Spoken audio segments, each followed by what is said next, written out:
اعوذ باللہ من الشیطان الرجیم بسم اللہ الرحمن الرحیم۔ رسول اللہ صلی اللہ علیہ وسلم فرماتے ہیں کہ لوگوں گناہوں سے بچو، کیونکہ گناہ کرنے سے یعنی اللہ تعالیٰ کی نافرمانی کرنے سے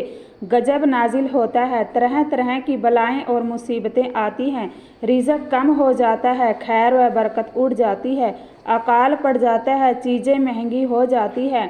بیماری ایسی پھیل جاتی ہے کہ ان کے بڑوں کے زمانے میں نہ آئی ہو۔ اور جب لوگ کھلم کھلا برے کام کرنے لگیں گے، تولنے اور ناپنے میں کمی کرنے لگیں گے تو قحط کی تنگی اور حاکموں کے ظلم میں پھنسیں گے، اور جب زکوٰۃ دینا بند کر دیں گے تو ان پر رحمت کی بارش بند ہو جائے گی۔ اگر جانور نہ ہوتے تو بارش بالکل بند ہی ہو جاتی۔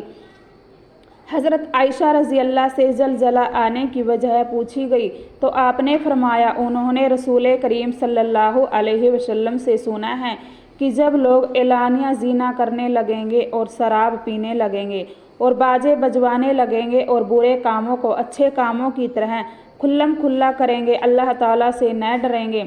تو اس وقت اللہ تعالیٰ کو آسمان پر غیرت آتی ہے اور زمین کو حکم دیتا ہے کہ ان ظالم نافرمانوں کو ہلا ڈال تاکہ یہ نافرمانیوں سے باز آ جائیں۔ السلام علیکم ورحمۃ اللہ وبرکاتہ۔